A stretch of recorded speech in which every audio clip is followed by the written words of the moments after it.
You're listening to the Just Japan podcast. Everything you want to know about Japan.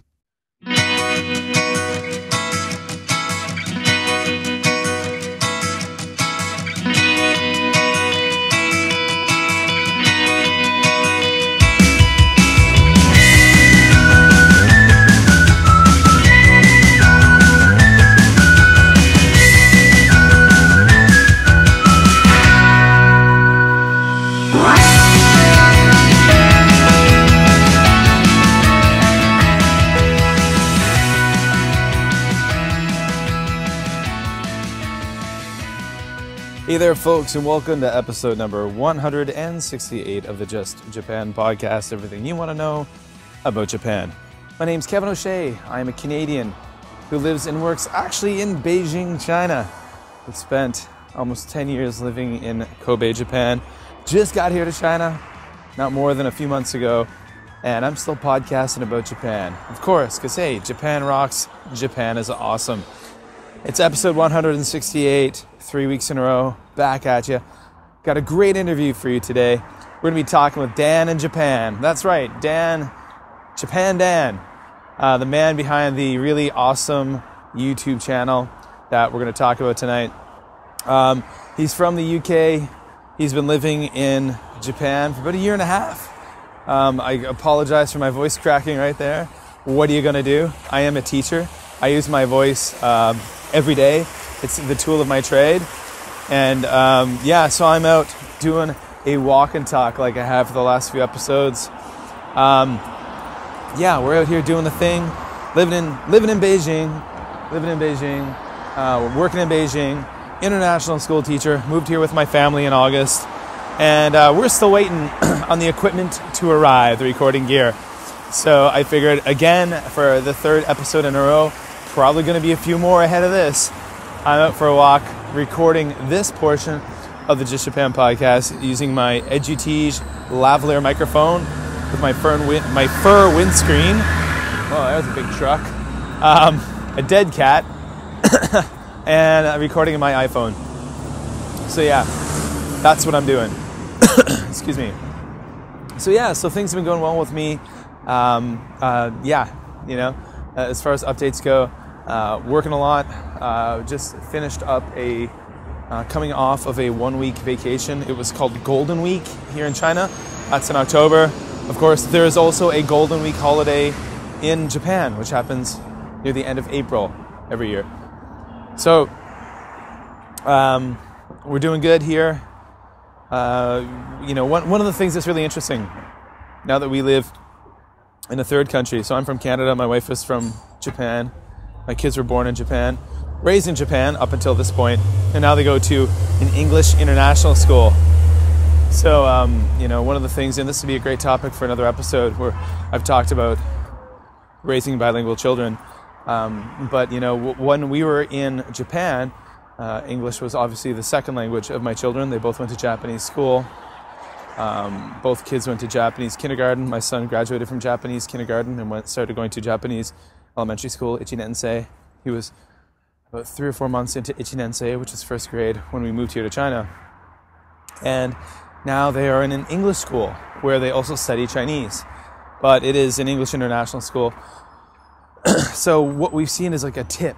And we knew this was going to happen, but of languages. Their L1 being Japanese, their L2 being English, but now we're seeing, for example, my daughter, who's only 4, it's kind of a flip. Her English is starting to become stronger than her Japanese. It happened very quickly. So we're doing a lot of things to try to connect us with the Japanese community here in Beijing.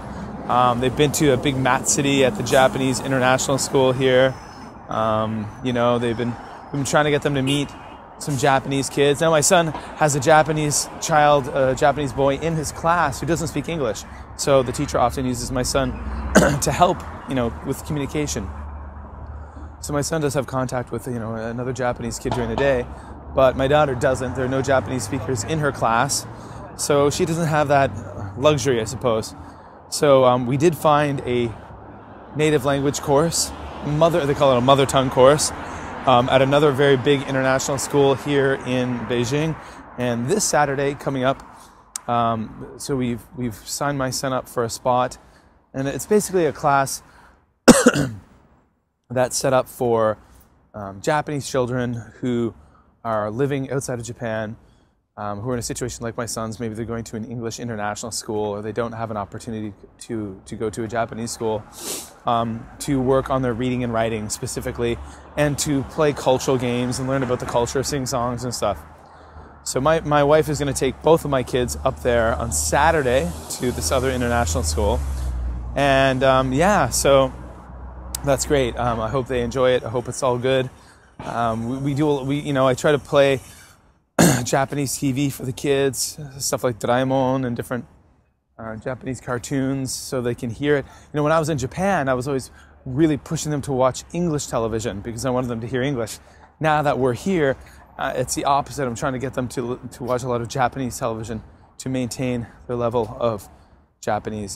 But I mean, that's a struggle you go through no matter where you are in the world. If you are a parent of bilingual children, it's going to be a struggle to maintain the languages, to keep one up and this and that, and one will always be stronger than the other, and there you go.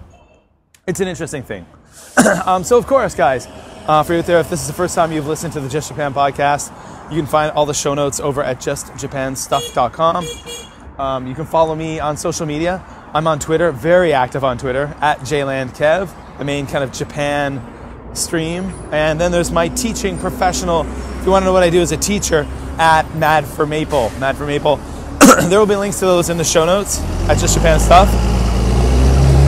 You can follow me on Instagram at JlandKev. We got a Facebook page it's just facebook.com/justjapanstuff. And people love to honk the horns here. And of course we have I've got a YouTube channel, guys. So check out youtube.com/BusanKevin. youtube.com/BusanKevin. And right now I am trying to cross a road here in Beijing, downtown.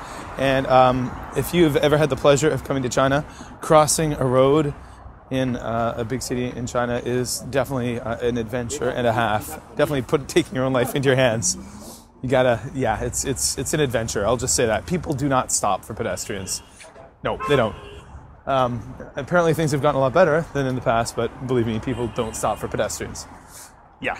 Okay, so this week of the podcast, by the way, there's also an email address. If you ever want to email me, justjapanpodcast@gmail.com. justjapanpodcast@gmail.com. And of course, this podcast is available on all podcatchers, iTunes, Stitcher, SoundCloud, iHeartRadio. We're all over the place, guys. This week we're talking to Dan from the Dan in Japan channel on YouTube.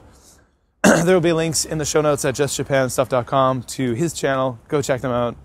And hey, my voice is already broken. I don't want to talk anymore. Let's get into the interview.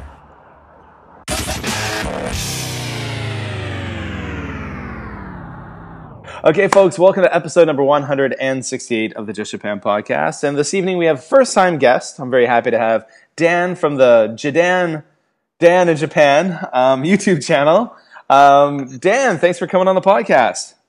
Yeah, thanks a lot for having me. I'm super excited to be here. It's going to be awesome. Awesome. Great. Well, folks, I asked Dan to come on the Just Japan podcast.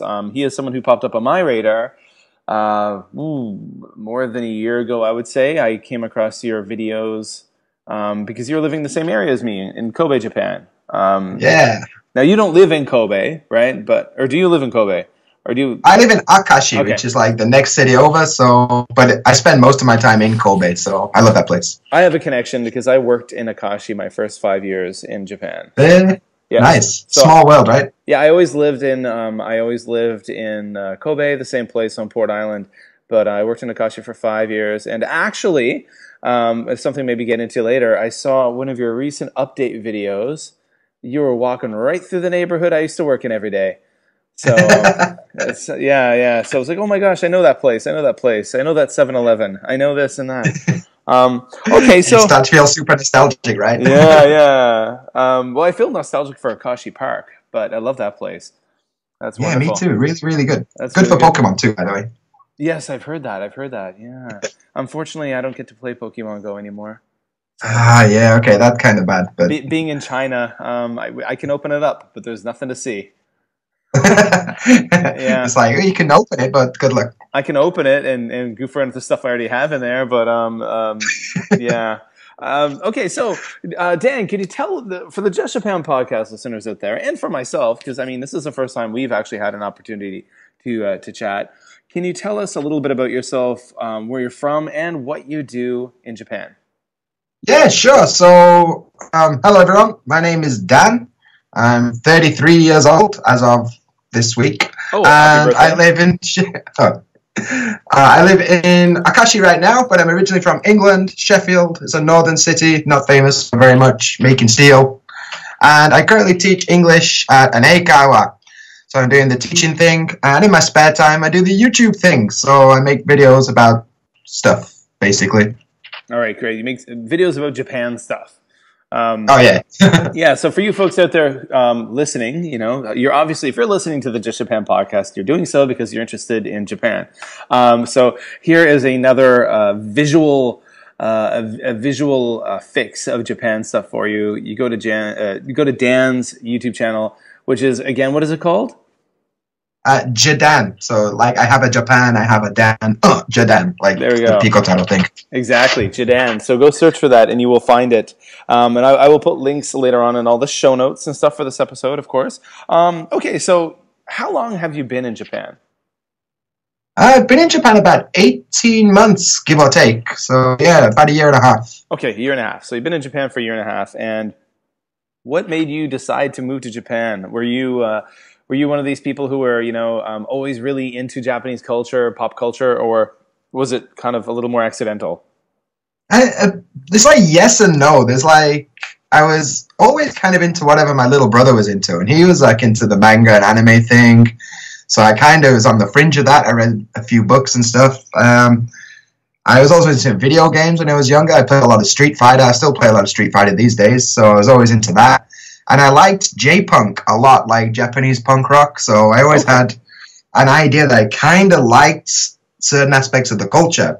But the biggest drive was like in England, my life was pretty boring. Like I had a job I didn't like and no real prospects for changing. So I was like, oh, a new challenge. So I decided to go do like a teaching qualification course. And of course, in England, they don't really need English teachers. So I kind of had to go somewhere else. And I think the combination of kind of liking the culture and needing to move kind of meant that, oh, that seems like a good choice. And I always really thought, ever since a young kid, I remember thinking I wanted to live abroad at some point. So yeah, everything kind of came together, and that's why I ended up here. Nice. So I mean, it's sometimes you just need a big life change, right? Yeah, exactly that. Exactly that. I suppose. I mean, it was a similar situation with me 4 years ago. Not with Japan, but I moved to South Korea. Before I went to Japan, I lived in South Korea for several years. Oh, and cool. yeah, I lived in Korea for about 5 years. And it was literally, I had quite a good job in Canada, but, kind of life was in a bit of a boring rut, and I'd always daydreamed of traveling. And I suppose when I was in university, a lot of my friends had more money than me, so they could afford to backpack around Europe and the UK and Ireland and stuff on the summers, since they'd hop across the Atlantic from Eastern Canada. But I always had to work my butt off, basically. Exactly the same. I had to work like full-time jobs, a couple of jobs at a time, kind of thing, in order to pay for my tuition. So exactly. There was no, a lot of young Canadians have this kind of wanderlust, and they'll get like a working holiday visa and go to Ireland, or again like the UK. Those are popular destinations, and work in pubs and hotels and things like that. And I always wanted to do that, but I just never had the chance. So I suppose for me too, heading to Asia was this, satisfy that wanderlust. Yeah, for sure. I feel exactly the same. Like in university, I grew up in a very working class area, to be honest. So didn't have the kind of means to just travel around whenever I felt like it. So I had to work hard, and then eventually when the opportunity came, it was like, yo, I want to do this. This is the thing. Like, this is the chance. So yeah, I went for that. Cool. Okay, so I want to talk about your YouTube channel. Okay, cool. Yeah. So I mean, you're a J vlogger, a YouTuber. So tell us about your channel. Why did you start it? And yeah, so let's get there. Why did you start a YouTube channel? Why did you decide you wanted to become a video blogger? Well, it kind of happened by accident, to be honest. So when I first came here, I would make 30-second videos on my iPhone filming in portrait mode. That's how little I knew at the time. I know. No. You look back at the first videos, they're awful. But yeah, I was making little videos to kind of send to my family back home and be like, oh, wow, they've got KFC here. And, you know, all the weird stuff that you do when you first get here. And I put them on YouTube, and then I just kept putting them on YouTube. And then I noticed that, like, other people were watching too. And I thought, okay, I'll just kind of keep making these. And the other aspect of it was that when I came here alone. I didn't know anybody. I knew nothing. I barely spoke Japanese. And the YouTube thing gave me a reason to go out and do things on my own. So I didn't just sit in my apartment. So that was kind of a big motivating factor. Like, oh, let's go look at this place. I can make a video about this thing. And eventually it grew to what it is today. So, yeah. Yeah, I know. I mean, definitely, creating content can really motivate you to get off your keister and get outside and explore the world a lot more. When I had that opportunity a year and a half ago to become a Kobe PR ambassador, doing that PR thing for Kobe, like volunteering, but that motivated me to get out on the weekends and like to want to. I mean, I need to share stuff. I need to do things and share things with the world about Kobe. So I'd actually get out and I was much more active about going to festivals and finding out what was going on. Exactly. So I guess YouTube does that for you as well. Yeah, for sure. Well, I mean, I'm in the same position again since I moved to China. Now that I'm here in Beijing, I've had a new motivation to start YouTubing again.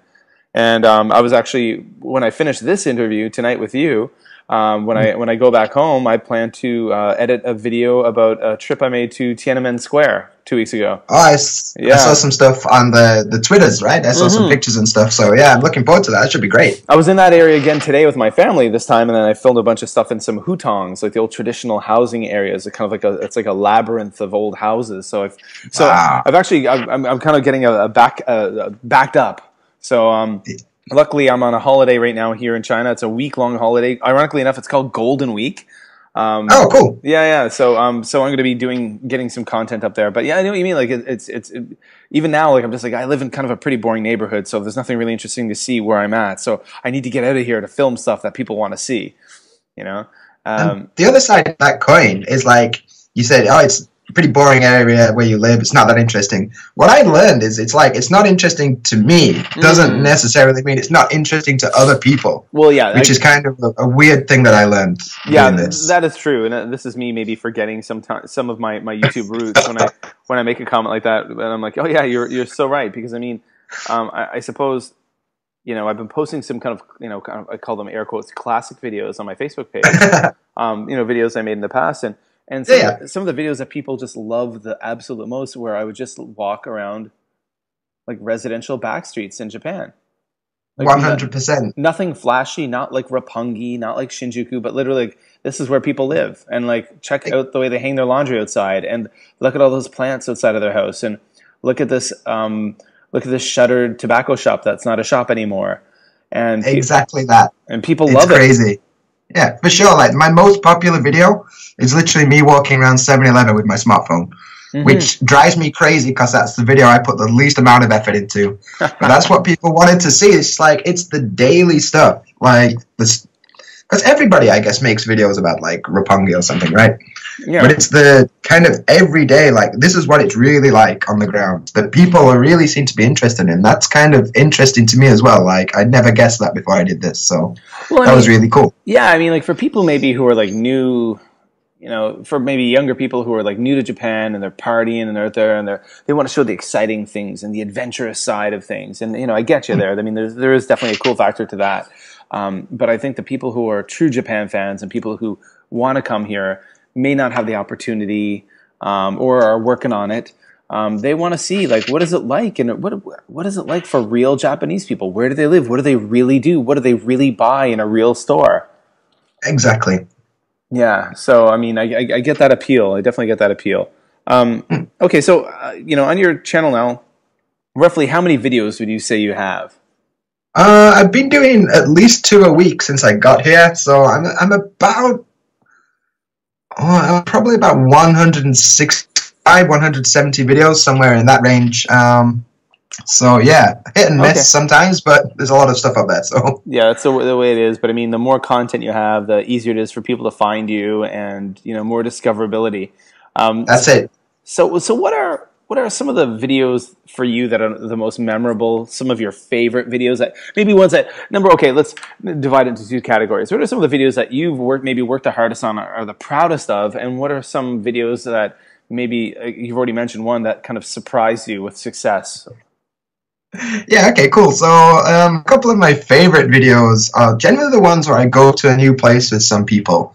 Like, I had a couple of friends come to visit from England, Sid and Nat, and we just had like 2 weeks of just going to new places and making a video every day. And just some of the little interactions, and like, we're all looking at this stuff for the first time.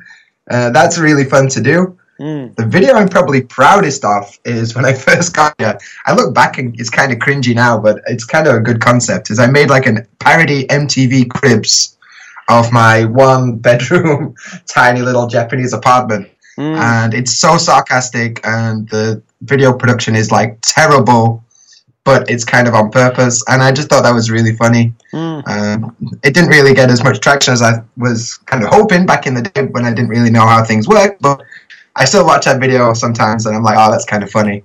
And the other side of the coin, like the surprising ones, was the 7-Eleven thing really surprised me. I was a bit shocked by that one. And, I had one video where some friends sort of challenged me to eat Japanese snacks, like, I don't know, like chocolate or potato chips or whatever. Yeah. And I kind of thought, oh, this is not going to be that interesting, but it turned out really funny, and that was kind of cool. So that was the ones that before I made it, I didn't think it would work, and then it kind of worked. So I like that. Nice, nice. Yeah, sometimes they really surprise you, and one of the YouTube is such a unpredictable beast where it might be a video that you think is amazing, you put a lot of work into, and like it gets no views, and then literally something like you said, like you just pull out your smartphone and there's no editing required at all or involved, and then boom, big time. Exactly that, and it's just a gamble every time you upload something. Is this going to be the one? Is this going to get ignored? I don't know. That's half the fun, I think. And sometimes, to be honest, sometimes they're creepers. Like sometimes you'll put it up there, and that video might be sitting there for a long time with very little action, and then one day something happens. I've had that happen to me before too. I've had a video go viral 2 years after I posted it. That's pretty interesting, because sometimes you kind of forget the past and you're like, okay, well, that didn't work, I'll just leave it. And then you go back to it 6 months later, you're like, whoa, that actually had quite a lot of views. It kind of grew as time went. Yeah, exactly. And then it's always kind of especially stuff like, sorry. Oh, no, I was going to say it's kind of fun to sleuth through your analytics and sometimes figure out where did that happen. Sometimes you'd find like your video got featured on some kind of really big Japanese blog or something like that. And you're like, oh, okay, I get it. Yeah, it's nice to know where the traffic comes from sometimes. I'm always really entertained trying to see like the demographic of where people are watching from, because like I made this just for people back in England when I started, and now it's kind of funny to see like some of the places where people are watching from. Like, how did they even find this? Like, how did this even get there? So yeah, I love the analytics side of it too. It's kind of cool. I enjoy that with this podcast. I enjoy sitting down with the so I use Libsyn as my podcasting host service, and they've got really good analytics. And I know, of course, that the biggest audience are people in America, in the United States, and that makes sense, just due to numbers. And believe it or not, the second largest audience is Japan. So that's cool. Yeah, so there's a lot of people, a lot of foreigners, and even Japanese people in Japan listening to this podcast. And thank you all of you guys. But I mean, I can remember at one point, like when I was probably in the mid-20s of episodes, for whatever reason, this podcast was becoming popular in Uruguay. And exactly. Like, and I was just like, what? And it happened for about 5 or 6 episodes. It was just like, there were like hundreds and hundreds of downloads from Uruguay. And then it just kind of stopped. So it was like, wonder what happened there. What happened there? I don't know what happened. It's really cool that it did, though. Yeah, exactly. Like, it's nice to know these things, but trying to explain these things is like a different thing altogether. So sometimes it's nice to know the information, I think. Yeah, exactly.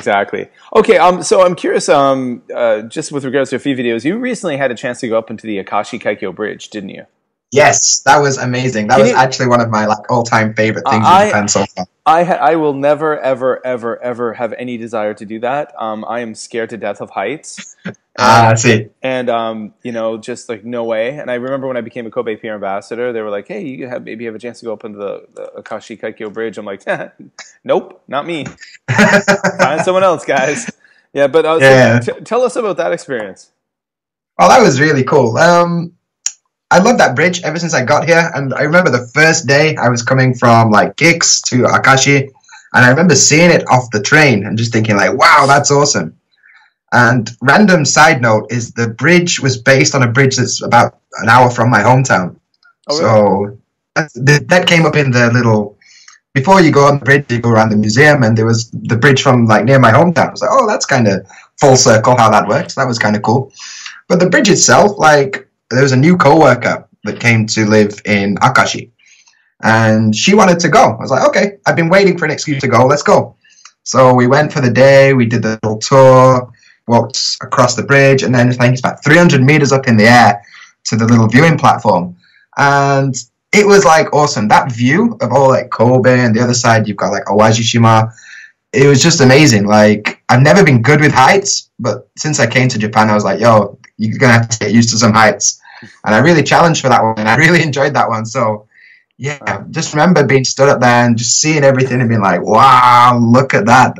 Coming from a kind of ruralish area where I grew up, and never being above the fourth floor of a building, going out there was kind of cool. It's a bit of a complete Jekyll and Hyde to my regular life, I think. Yeah, wow. And for those of you that are listening who may not be familiar with the Akashi Kaikyo Bridge, it is the world's longest suspension bridge. So it's a big one. And yeah, it's better you had the experience than me. Well, I'm glad I could share it with you. I mean, even some of the scenes, I was hanging the camera over the edge, and like when I was editing it, I was like, whoa, that kind of makes me feel a bit sick. So yeah, it's kind of funny. Yeah, I can actually get acrophobic just by watching videos sometimes. So, but hey, I apologize for that. Yeah, cool, man. Well, okay. So, I mean, you know, I sent you a couple of talking points before before the interview, and one thing I mentioned is that you're relatively new to Japan, but maybe that's compared to the 10 years that I spent there. But you've been in Japan for about a year and a half. And I'm curious, when you first arrived to Japan, and I know a lot of you guys out there listening to this episode who haven't been to Japan yet, but want to get to Japan to work or to travel would be curious about, what were some of the things that surprised you the most when you first arrived in Japan? So when I came here, I still felt I was kind of a blank page, right? I didn't have that many preconceptions about what it was going to be like. But one of the things that really surprised me was toilets. Like, in a weird way, like the washlets and the high-tech side of things like that really threw me, because I was like, whoa, I didn't expect this. And Japan has this weird way of balancing super modern and super traditional in lots of different aspects of its culture. Like, you go to SoftBank and there's Pepper the robot, and then they still send faxes. So they do this kind of really advanced and really kind of traditional. And this is kind of in the toilets too, right? You've got the washlets, then you've also got the squat toilets, and it's always a mixed bag, like which one are you going to get? Yeah, so that was a bit shocking. Are you going to get the high-tech digital control panel on your heated seat toilet, or do you get the hole in the floor? Exactly that. And just having that kind of quandary where you're like, I wonder which one it's going to be, is not something that I ever really gave much thought to, but it's kind of surprising when I got here. Another big thing for me was the trains, because, you know, they're like good. So I come from England where the trains are awful. They're never on time. In London, they're kind of okay, and the underground's kind of cool in London. But outside of that, they're just an absolute shambles. So coming here, and trains were actually like on time and like reasonably priced, and not like a rubbish bin on wheels. It was kind of cool to see that. That was really good. And is there anything else? Oh, vending machines everywhere. Like, vending machines everywhere, which was a bit of a strange one. We have vending machines in England, of course, but they're usually smashed up. So that was a bit of a strange one too. Yeah, no, I mean, I definitely miss all the ubiquitous vending machines, because, I mean, there are some here in Beijing, but nothing like there. I mean, that's just so convenient. And that's one of the things that, you know, when you leave Japan, you realize all these like little things that you start to really miss. Like, oh, why I can't get a drink here? I'm so thirsty. I'm really What do you mean thirsty. there's not a vending machine like 2 yards away? Like, Yeah, exactly. It's like, well, what kind of drink do I want? I've got 30 vending machines within a 2-minute walk of 2-minute radius. What do I get? Do I want the hot coffee? Do I want the soup, the onion soup, or the miso soup? the corn soup. When I corn first soup? saw that, I was so confused. Like, wow, hot corn soup from the vending machine. Never thought I'd see the day. Yeah, it's pretty amazing, huh? Yeah, good old Japan. Yeah, you never cease to Definitely amaze has some us. experiences. Yeah, for sure. Like some stuff you just kind of, wow, I never. And this is where like I hear the term "because Japan" like a lot to explain why things are the way they are. It's like, oh, why is there like a million vending machines? Because Japan. Oh yeah, okay, cool, I got it. Yep, just the way it is. Don't question Yeah, it. exactly. Yeah, Exactly. don't question it. Don't try to understand it. Just it's there. Get used to it. And in the case of the vending machines, that's so useful that you're very happy to have it. Okay, I'm curious. Obviously you're working in Japan. You're teaching in Japan. Was there anything about work life in Japan that caught you off guard? I know I've had a lot of head scratching experiences over my years of teaching in a few countries, but definitely I had them when I first moved to Japan as well. Did you have any head-scratching moments? There was a couple of odd moments, which just kind of me misunderstanding the culture, right? Like the way that people interact with each other in companies. Like when I was dealing with like students, no problem, and members of other teachers, no problem. Members of staff, no problem. But then when the higher ups would come in, and like just little things like once I got a complaint because I greeted the person as they came in the door when they didn't want to be greeted or something like this, and I was super confused about it. But then I kind of thought about it more and it's like, it's just me not understanding kind of the situation and the way things work here. So a few times I've made mistakes around that kind of thing. But working for an eikaiwa is a little different, I think. We don't do the super hard kind of salaryman working hours or anything like that. But we definitely have its own challenges. When a student comes and they take a lesson and they do that one lesson and then they come back next week, right? Mm-hmm. When you're doing like 45 lessons a week with the same textbooks, you definitely start to get deja vu a lot. Oh, yeah. And you know what somebody's going to say before they say it and things like this. So, which is really useful actually, because now a lot of the time in a lesson, I'm like, I already know what they're going to ask before they ask me, which is really useful. But then I can feel like I'm some kind of psychic or something and try and freak them out a little bit, which is kind of fun. Keeps the day interesting, I think. So the first few lessons of the day aren't so good, but as the day goes on, you get more and more polished, right? Yeah, for sure, definitely that. Yeah, I can remember having for example, I think my first year. I mean, I just finished teachers college in Canada, where it was just drilled into us that you never touch a child, you don't hug a child, you don't put your hand on a child, you just stay away from children. Yeah, literally try not to be in the same room if you can help it. Yeah, basically keep a barrier. You teach you're in the hallway, they're all in the classroom. You have the door open exactly. And you project into the classroom. So I can remember within my first few weeks of teaching in Japan. Of having a complaint about me where a kid went home and complained that Mr. O'Shea wouldn't hug them. And I wasn't hugging them enough, and I wouldn't hug the kids. And then basically my manager had a meeting with me, and then I learned about the term skinship, which basically means in Japan there's physical contact, and there's nothing sketchy about it or creepy about it. It's just adults and kids hug a lot, and kids expect their teachers to hug them and roughhouse with them a lot and this kind of thing. Yeah. But I'm coming from a culture where, especially as a trained teacher, you're trained definitely not to do that for fear of your own career and your own safety, because you don't want some kid accusing you of something you didn't do. And you don't have the backup to get out of it if you have actually been doing that. Like coming from England, we've got a very big social kind of issue with touching kids. Well, I'm going to rephrase that. Being in contact with kids because the history and the stuff, and it's just not something that's done in that culture. Yeah. And I came here and I was having problems with a 3-year-old kid because he just wouldn't do anything. And the teacher was like, "Well, why don't you just sit him on your knee?" And my brain was exploding. Like, are you real? Like, no way. But now I do that. Like, I've changed a lot. I'm like, okay, cool. And then wrestling the kids and stuff. So, yeah, after learning that it's kind of acceptable, it makes a lot of sense. But at first, that was a big one for me to get over. That was a hurdle that I really struggled with. Yeah, no, absolutely. I mean, and I definitely changed my teaching style a lot too to kind of accommodate for that. But I mean, like, obviously now I've left Japan and I'm not teaching that environment anymore, so I've had to change my style again to accommodate my new situation. So now, like, when kids are kind of like getting too close and too huggy, it's kind of like you kind of do the slow push away. That's okay now. That's okay. Give me some space. I like you too, but just don't touch me. Yeah, horses for courses, right? You've got to really adapt to whatever the situation you're in, which is, hallmarks of a good teacher like yourself. Like, you can adapt to a new situation, then it's going to be awesome. But if you get stuck in your ways and you can't change, that's when you're really going to have trouble, I think. You've got to be super flexible. Oh, absolutely. I think it's like that way, right? When you move into a new culture, you have to be very open-minded and willing for yourself to change. Don't expect them to change for you. Yes, 100%. Like, when I came here, I changed a lot just because I was like, wow, things are different here. Like, I'm going to have to kind of fit in. One example is the way I'm speaking. Like, where I'm from in England, it's got a really, really thick accent. Even other people from England sometimes struggle to understand. So I came here and spoke like this, and other teachers from Australia and England kind of didn't understand what I was talking about. So I had to like make a teacher voice so people could actually understand what you were talking about. So that was a weird one as well when I came here.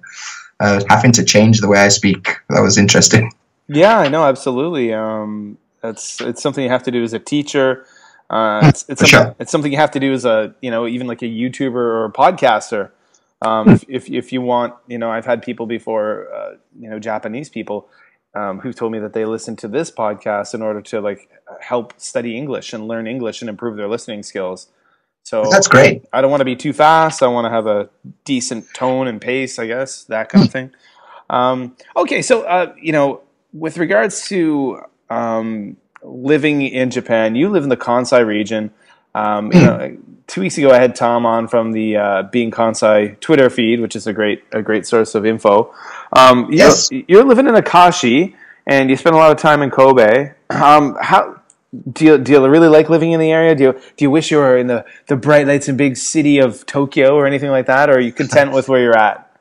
I love Kansai. Like, when I was moving to Japan, working with gave me the choice of Hokkaido, Kanto, or Kansai, right? Okay. And I didn't like the idea of Tokyo. It's like too much. Like, everything's too big. There's too much. There's too many. It's too expensive.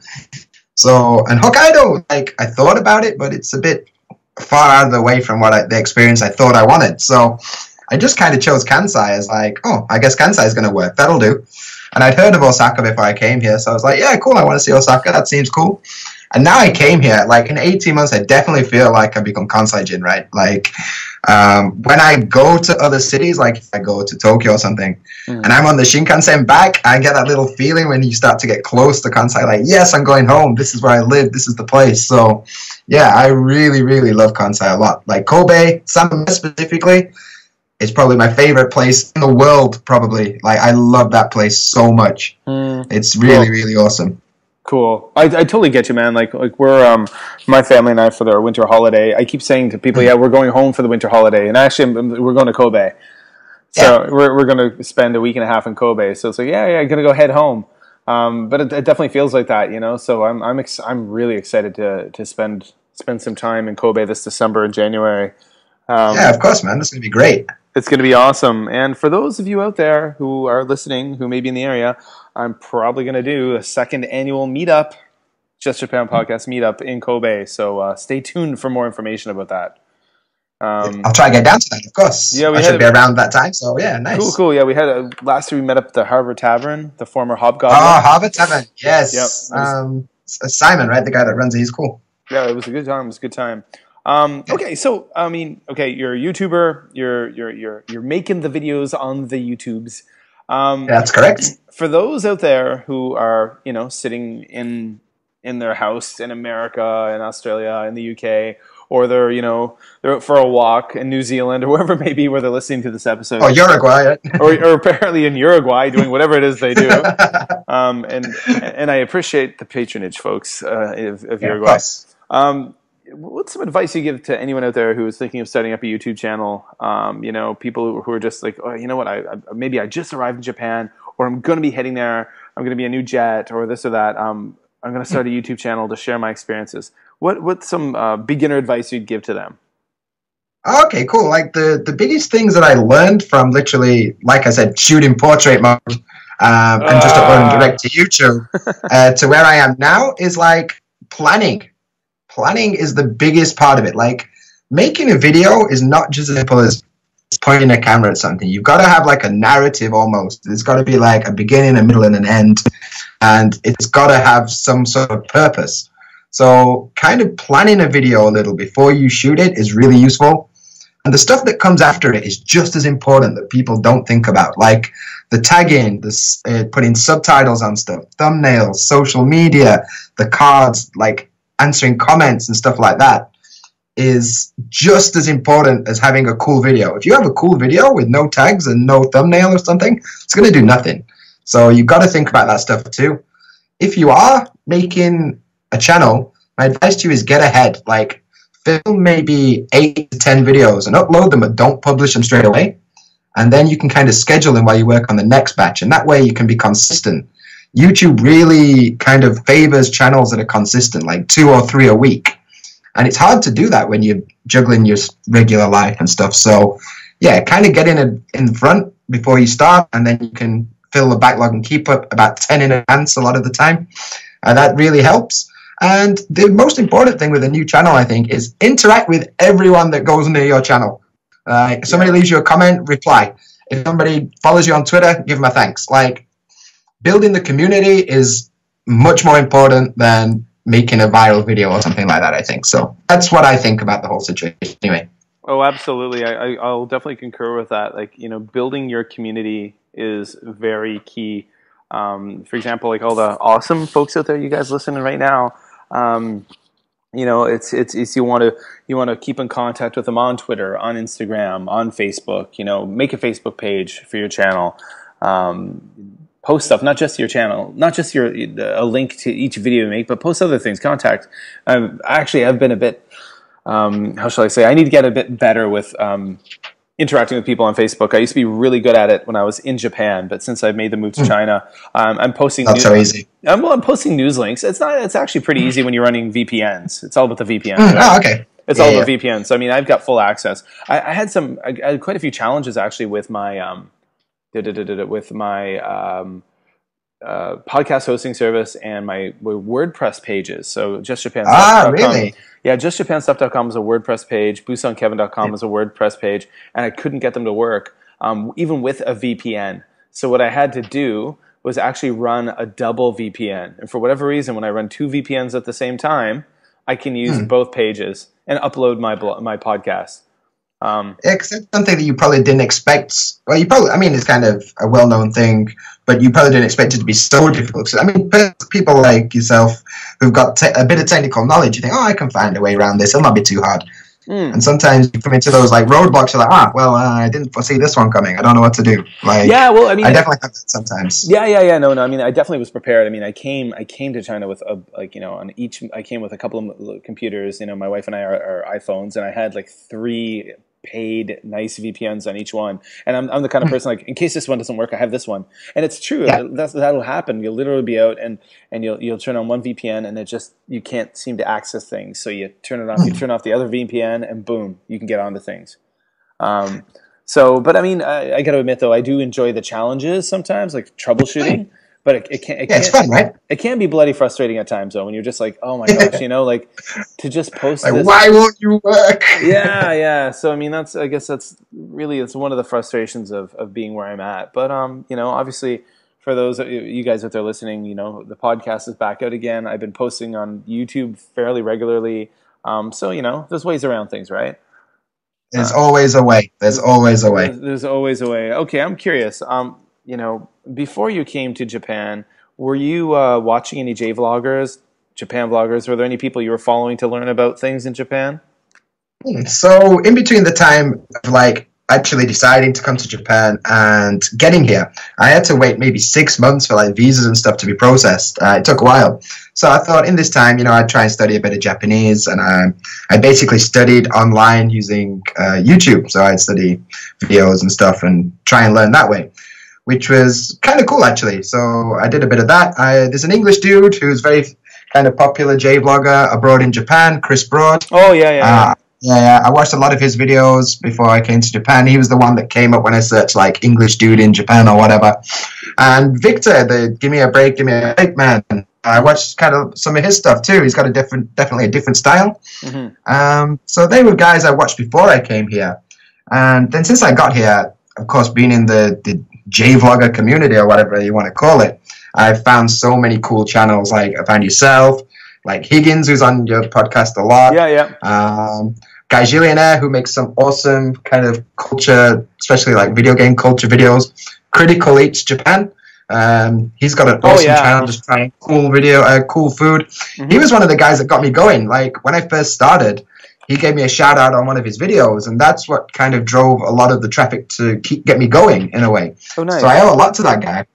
Yeah. He's been on the podcast before. Has he? Yeah. I heard that one. Gosh, what episode is it? Maybe 10 episodes, 10 or 15 episodes ago, 10 episodes ago. Oh, wow. Yeah, there was an episode. Yeah, I'll have to check that out. Yeah, it is called Critical Eats Japan. So, yes, he's a really awesome guy. Like, he's so down to earth, and I'm really looking forward to meeting him. Like, I'm going to go to Tokyo later this year just to kind of meet those guys.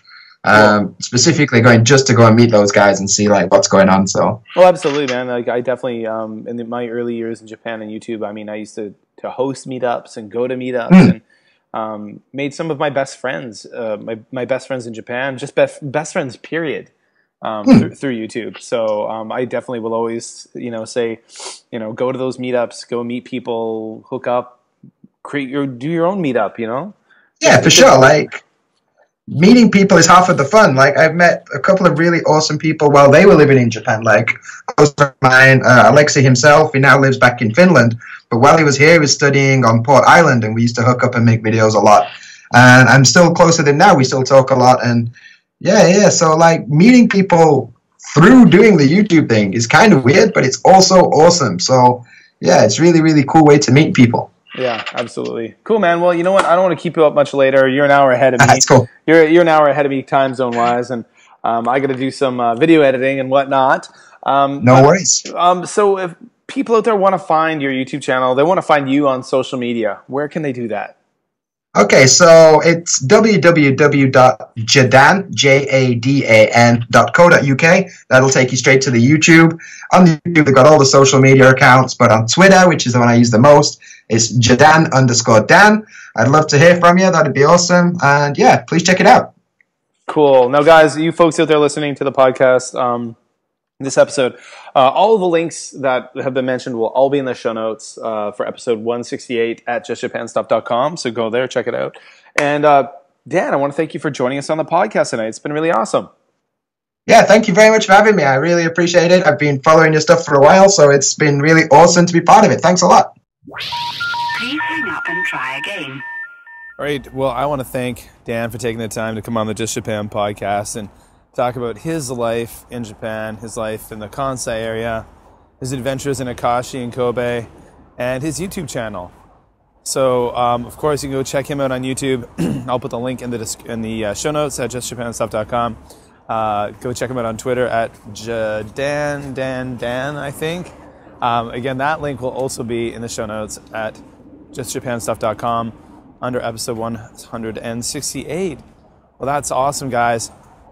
I always love meeting new people, chatting with new people on the Just Japan podcast. It's one of the things that the podcast has brought me so much happiness over the years is because I get to share some awesome stories with you guys out there. You get to meet some really awesome people too, and I get to meet them too, as well. So I'll be selfish here, guys.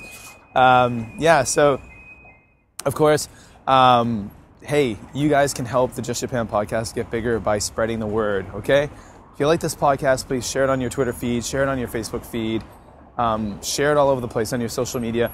Go like the Facebook page, facebook.com/justjapanstuff. When I post up there, please share it, guys. That helps the show get bigger. when I post that a new episode is out. Go share it. If I tweet that a new episode is out, please share it. Retweet it. That makes it, more people follow the show, find the show, be attracted to the show. It's a good situation. It's win-win. More people come to listen to it, and you get more stuff to listen to. Yeah.